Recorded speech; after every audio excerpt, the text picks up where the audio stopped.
नमस्कार। Royal study with Ajay Shastri के YouTube channel पर आपका हार्दिक स्वागत है।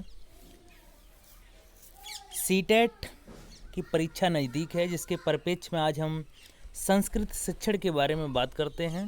तो एक पेपर मेरे हाथ में है, जिसे हम आपके सामने सॉल्व करते हैं और कुछ महत्वपूर्ण तथ्यों को आपके सामने रखने का प्रयास करते हैं। तो आइए आज का वीडियो शुरू करते हैं। हम बहुत जल्द आपको लाइव आकर पढ़ाएंगे। आप हमारे वीडियो को अधिक से अधिक शेयर कीजिए ताकि और लोगों को भी पढ़ने का मौका मिले। आइए वीडियो शुरू करते हैं। सबसे पहले हम देखते हैं कि एकदा 10 बालकः स्नानाय नदीम अगच्छन्। एक बार 10 बालक नदी में स्नान करने के लिए गए। तो ते नदी जले चिरम स्नानम अकुर्वन्। उन्होंने नदी के जल में, गहरे जल में स्नान किया। तत् ते तीर्थम पारंगता, और तैर कर वे बाहर आए। तदा तेषाम नायक अपृच्छत्। तब उनके जो मित्र थे, उनके जो बालक नहाने गए, तो उनके एक नायक ने पूछा, आप सर्वे बालका नदी उत्तीर्ण, क्या सभी बालक नदी से बाहर आ गए हैं? तदा कश्चित बालका अगड़यत। तभी किसी बालक ने बच्चों को गिना। एकः द्वय त्रीय चत्वार पंच षट् सप्त अष्टो नव इति। इस तरीके से 1 2 3 4 5 6 7 8 9 तक उन्होंने गिना। तत् उसके बाद सह स्वम न कड़यत, उसने अपने आप को नहीं गिना। अतः सह अब्दत, और वह बोला, नव एव संति, केवल 9 हैं। तो दसम न अस्ति, 10वां नहीं है। अपर अप बालक पुनः अन्यान बालकान अगड़यत, और दूसरे बालक ने भी इसी तरीके से गिना। तदा अप नव एवासन, उसे भी 9 ही दिखाई दिए। अतः ते निश्चयम अकुर्वन्, और उन्होंने निश्चय किया कि यत दसम नद्याम मग्नः, अर्थात 10वां जो बालक है वो नदी में समा गया है। ते दुखताम तृष्णाम अतिष्ठित, वे दुखी हो गए और व्याकुल हो गए। तथा कश्चित पथिका तत्र आगच्छत, तभी वहाँ पर कोई रास्तागीर वहाँ आया। सह तान बालकान दुखितम दृष्ट्वा अपृच्छत, उन्होंने बालकों को दुखी देखकर पूछा कि बालकः युष्माकं दुःखस्य कारणं किम, बालकों तुम्हारे दुख का कारण क्या है? तो बालका नाम नायकम अकथयत, बालकों का नायक बोला, वयम 10 बालका स्नातुम आगतः, हम 10 बालक स्नान करने के लिए आए थे। इदानी नव एव, इसमें से 9 ही हैं। एक है नद्याम मग्ना, एक नदी के जल में बह गया है या डूब गया है।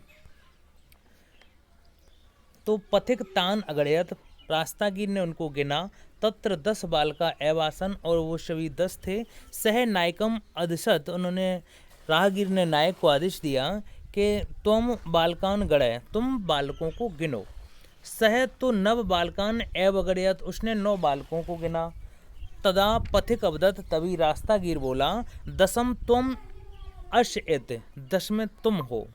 तत्श्रुत्वा प्रहष्टा भूत्वा सर्वे गृहम् अगच्छन्, सभी ये सुनकर सभी प्रसन्न होकर घर के लिए चले आए। अब आइए प्रश्नों की ओर चर्चा करते हैं कि प्रश्न आपको हल कैसे करने हैं।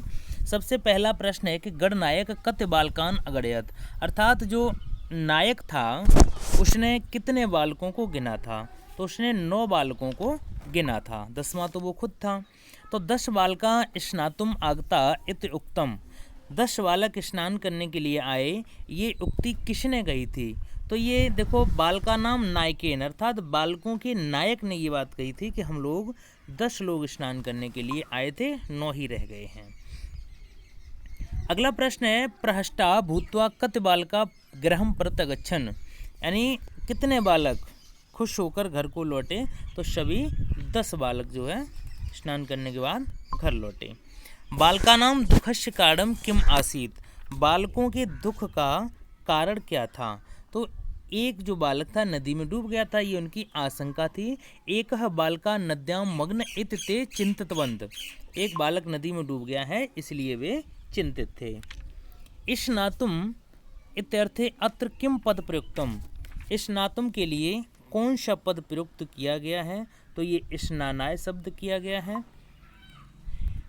किम क्रियापदम अत्र उपसर्ग युक्तम, कौन सा क्रियापद इनमें से उपसर्ग युक्त है? तो ये आगच्छत है, आगच्छत क्रियापद है, उपसर्ग शायद। निम्नलिखित किम अव्यय पदम, इनमें से अव्यय पद कौन सा है? तो ये वो तूष्णीम शब्द है, ये अव्यय पद है। बालका नदी प्रते किमर्थम अगच्छन, यानी बालक नदी की ओर क्यों गए थे? तो पता है आपको, स्नान करने के लिए गए थे, स्नातुम।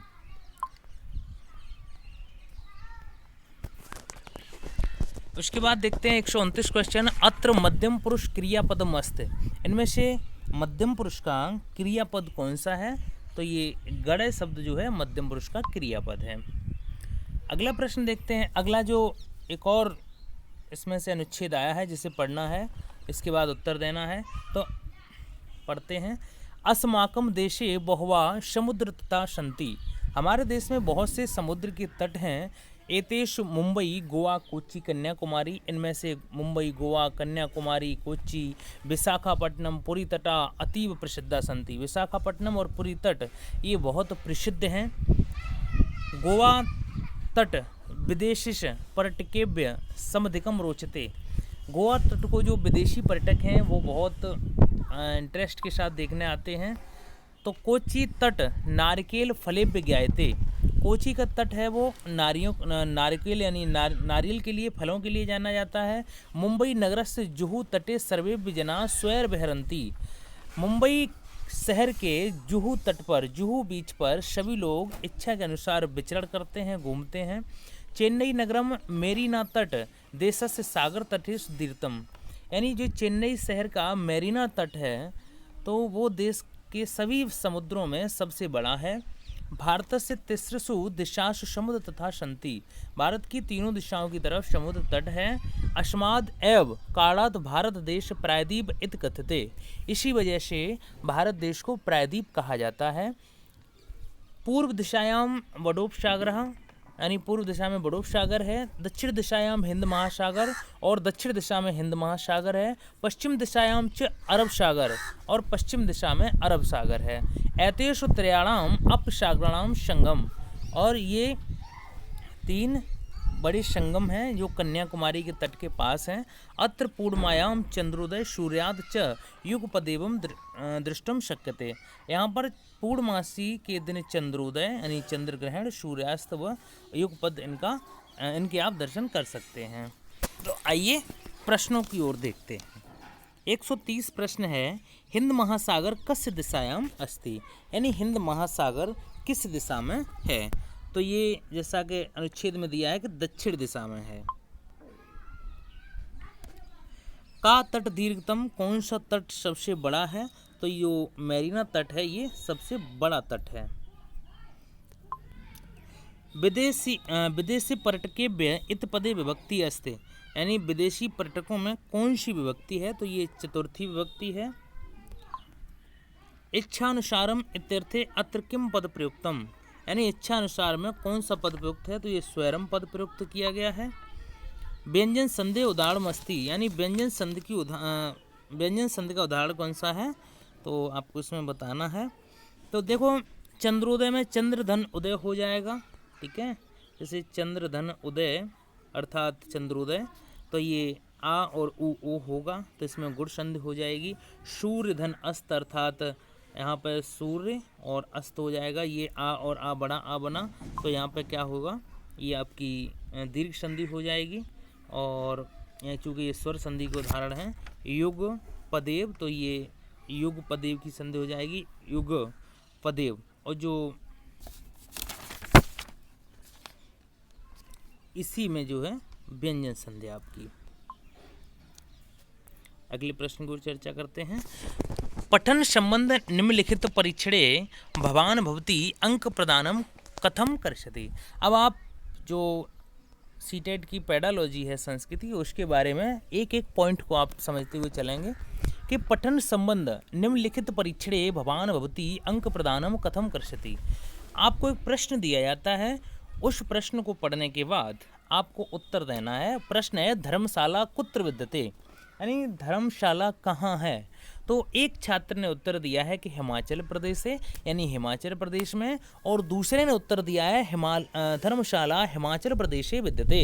यानी अब इस तरीके समझ लीजिए कि सीधा सा पूछा कि राजधानी कहाँ है, तो किसी ने कह दिया कि लखनऊ, और किसी उत्तर ने दिया मतलब किसी छात्र ने उत्तर दिया कि उत्तर प्रदेश की राजधानी लखनऊ है। दोनों का उत्तर तो सेम ही है, लेकिन क्या है अब उन्हें अंक देना है आपको अपने हिसाब से। दोनों का उत्तर सही है तो द्वितीय उत्तरे कृते 2 अंक, प्रथम उत्तरे कृते 0 अंक। भाई दोनों ने उत्तर तो सही दिया है, ठीक है, तो एक को कम और एक को ज़्यादा कैसे दे सकते हैं आप, तो ये गलत है। आगे देखते हैं दूसरा ऑप्शन, प्रथम उत्तरे कृते 1 और दूसरे को 2। जब भाई उत्तर समान है तो 1 2 क्यों देंगे, ये भी गलत है। प्रथम उत्तरे कृते 2 अंक और द्वितीय उत्तरे अर्थे 2, तो दोनों को 2 2 अंक दे दिए जाएंगे, ही आपका सही उत्तर है। ठीक है, बस थोड़ी समझने की बात है, समझते रहिए। व्यापक पठनेन का अभिप्राय, यानी व्यापक पठन का अभिप्राय क्या है। तो देखिए व्यापक पठन का अभिप्राय क्या होता है कि जो व्यापक पठन है उसका मतलब व्यापक में जैसे हम कोई बड़े बड़े ग्रंथ पढ़ते हैं, जैसे हम कोई उपन्यास पढ़ते हैं और महाभारत गीता या कोई वैसे ग्रंथ जो पढ़ते हैं वो व्यापक पठन में आते हैं। तो इनका उद्देश्य होता है विषयम अवगंतुम मनोरंजनार्थम च पठनम, मतलब विषय के साथ में मनोरंजन के लिए पढ़ा जाता है व्यापक पठन में। अब देखते हैं कि श्रवण कौशल से मूल्यांकनार्थ शिक्षकेण प्रयुक्त विभिन्न गतिविधि किम समीचीनम। अब जो समीचीन शब्द दिया है इसका मतलब ये है कि कौन सा शब्द उपयुक्त है किसमें। अब प्रश्न पढ़ते हैं एक बार फिर से कि श्रवण कौशल से। अब देखो श्रवण का मतलब क्या होता है, सुनना, ठीक है। अब हम आपको ट्रिक बताते हैं। ट्रिक ये है कि जिस प्रकार का प्रश्न दिया गया है, अर्थात प्रश्न में श्रवण की बात की गई है, श्रवण माने होता है सुनना, तो जहाँ पे श्रवण कौशल दिया है अब आपको ऑप्शन में ये देखना है कि किसमें श्रवण की बात की गई है, किसमें सुनने की बात की गई है। श्रवण माने होता है सुनना। अब देखो छात्रों में यहाँ पर दृष्टि की बात की गई है तो ये होगा नहीं। छात्र दृष्टि छाता चित्राम समीक्षा, इसमें भी दिखाने की बात की गई है, ठीक है। चौथे ऑप्शन में हम देखते हैं उच्च सुरेण पाठम, यहाँ पे उच्च स्वर मतलब पाठन करेगा, उच्च स्वर में बोलेगा। अब देखो यहाँ पे क्या है, श्रुत सामग्री विश्लेषण, यानी सुनी गई बात का विश्लेषण करना, अर्थात आपका उत्तर कौन सा सही हुआ, तीसरा। अब हमारी ट्रिक ये है, युक्ति ये है कि श्रवण कौशल की जो बात की गई है तो वो कायम है। श्रवण माने होता है सुनना और सुनना कौशल किस में है, श्रुत विश्लेषण में, तो अर्थात आपका तीसरा उत्तर सही हो जाएगा। अगले प्रश्न की ओर चर्चा करते हैं। प्रच्छ आश्रित अधिगम इत्यर्थ लक्षणम कुत्र। अब देखो प्रच्छा का मतलब होता है क्या, प्रश्न पूछने के लिए प्रेरित करना। प्रच्छा आश्रित अधिगमनम इत्यर्थ लक्षणम कुत्र, यानी पूछने के आधार, प्रश्न पूछने के आधार पर मतलब अधिगम कैसा, इनके लक्षण क्या हैं। तो ऊपर लिखते हो प्रथम द्वितीयम ऊपर लिखतम, ठीक है। पहले ऑप्शन देखते हैं कि शिक्षक कार्य स्पष्टीकृत अधिगमनार्थ सायं करोत, अर्थात शिक्षक जो है कार्य को स्पष्ट करते हुए अधिगम यानी सीखने में सहायता करता है। छात्र स्वजिज्ञासा प्रकटीकुर्वन्ति, अर्थात छात्र अपनी जिज्ञासा प्रकट करते हैं, अपने प्रश्न पूछते हैं। तो इसमें पहला और दूसरा दोनों सही हो गया, ठीक है। तो तीसरे ऑप्शन में आपका ये दे रहा है कि ऊपर लिखते हो प्रथम द्वितीयम ऊपर लिखतम फर्स्ट सेकंड च, तो अर्थात तीसरा उत्तर आपका सही होगा। अगला दिया है हितम मनोहार च दुर्लभ चित्यर्थ छंदम अस्ति, ये कौन सा छंद है, ठीक है। तो हितम मनोहार च दुर्लभ आपका क्रातार्जुनी से लिया गया है और इसका अर्थ है कि हितकारी और मन को प्रिय लगने वाले वचन एक साथ संभव नहीं है। तो क्रातार्जुनी के प्रथम जो सर्ग है उसमें वंशस्थ छंद का प्रयोग किया गया है, तो आपका ये वंशस्थ छंद है। अगले प्रश्न की ओर चर्चा करते हैं कि विद्या धनम सर्वधन प्रदानम इत्यर्थ का अलंकार। विद्या धनम सर्वधनम प्रदानम, अब विद्या धन का मतलब क्या है, विद्या धन का मतलब ये है कि विद्या रूपी धन। अब जहाँ पर रूप की बात की जाती है कि ऐसे मान के चलिए आप, जैसे आपका कर्मधारय समास होता है, किसी की चर्चा की जाती है, किसी की किसी से तुलना की जाती है, तो बस वही आपका क्या है कि विद्या रूपी धन। विद्या धन का मतलब क्या हुआ, विद्या रूपी धन, ठीक है। अब अलंकार जो होते हैं आपके, एक शब्दालंकार होता है, एक अर्थालंकार होता है, एक उभयालंकार होता है। उसी में जो अर्थालंकार होता है उसमें क्या है कि एक होता है आपका उपमा अलंकार होता है। उपमा का मतलब ये होता है कि किसी की समान गुण धर्म के आधार पर किसी की तुलना कर दी जाती है। जैसे हम कहें कि उसका वह यानी उसका मुख चंद्रमा के समान है, ठीक है, तो ये उपमा हो गया। अब हम बात करते हैं रूपक। रूपक क्या है, मुख ही चंद्र है, मतलब मुख को चंद्रमा रूप दे दिया जाता है, बोल दिया जाता है और मनवाया जाता है कि जैसे आप उसका मुख चंद्रमा के समान है, या ऐसे बोला जाता है उसका मुख मानो चंद्र है। ठीक है, तो यहाँ पे क्या है कि विद्या धनम यानी विद्या रूपी धन। तो यहाँ पे कौन सा अलंकार हुआ आपका? रूपक अलंकार हुआ। उम्मीद है आपको चीज़ें समझ में आ रही होंगी।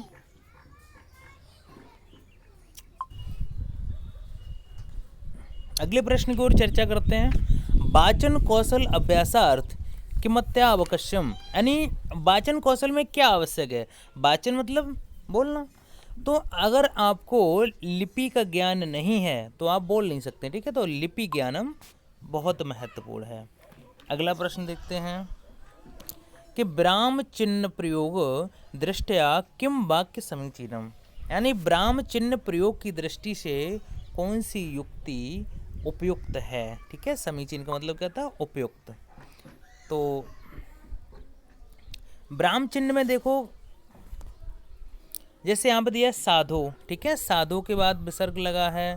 ठीक है, चलो कोई नहीं, विसर्ग लग सकता है, लेकिन शिक्षा गुणाए समदते न साधो। ठीक है, ये सही नहीं लगा है। साधो शिक्षा गुणाए, ठीक है, समधते ना साधो। ठीक है, समधते के बाद आपको एक हल्का सा यहाँ पर विसर्ग अल्प विराम लगाना था, अर्थात आपका दूसरा उत्तर सही हो जाएगा। अगले प्रश्न की ओर चर्चा करते हैं। एषु विद्यालयेषु सामान्य विशिष्ट शिक्षा मध्ये भेद न विद्यते ते किम ते कथ्यते। ये विद्यालय और सामान्य विशिष्ट शिक्षा के मध्य भेद नहीं करता है। ठीक है, तो क्या है कि आप ऑप्शन चेक कर सकते हैं। वैसे तो आपको उत्तर पता होगा, विशिष्ट विद्यालय कोई मतलब नहीं है, यहाँ पे भेद होता है क्योंकि विशिष्ट उनके लिए बनाया जाता है, अति विशिष्ट और विशिष्ट लोगों के लिए। स्तरीय विद्यालय कोई मतलब नहीं है, तो समावेशी विद्यालय का मतलब होता है समान, सबके लिए शिक्षा। अगला प्रश्न देखते हैं।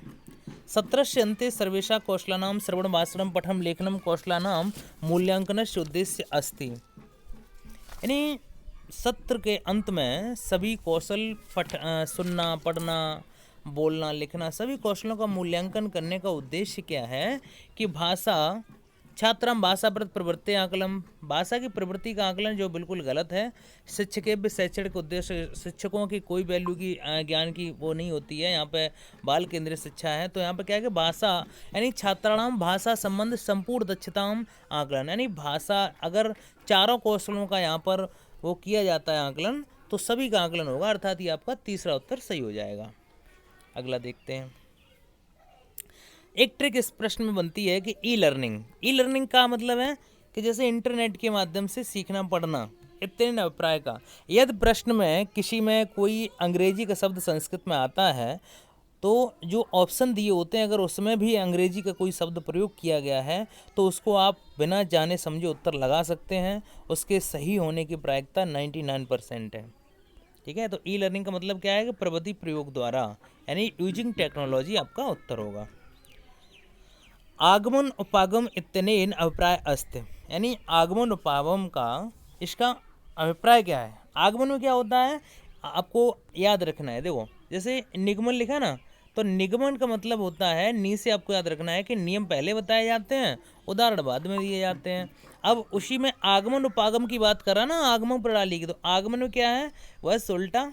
आगमन का मतलब ही है कि उदाहरण पहले दिए जाएंगे और नियम बाद में बताए जाएंगे। तो उदाहरण किस में दे रहा है? उदाहरण सबसे पहले बी ऑप्शन में दे रहा है। बस आपका उत्तर हो गया। उदाहरण नियमान सिद्धांतानाम स्पष्टीकरणम। बस संस्कृत आप वैसे ही कठिन समझते हैं, कुछ भी नहीं है। आप हमारे वीडियो पर बने रहिए, हम आपको रोज़ एक संस्कृत का पेपर सॉल्व कराएंगे। और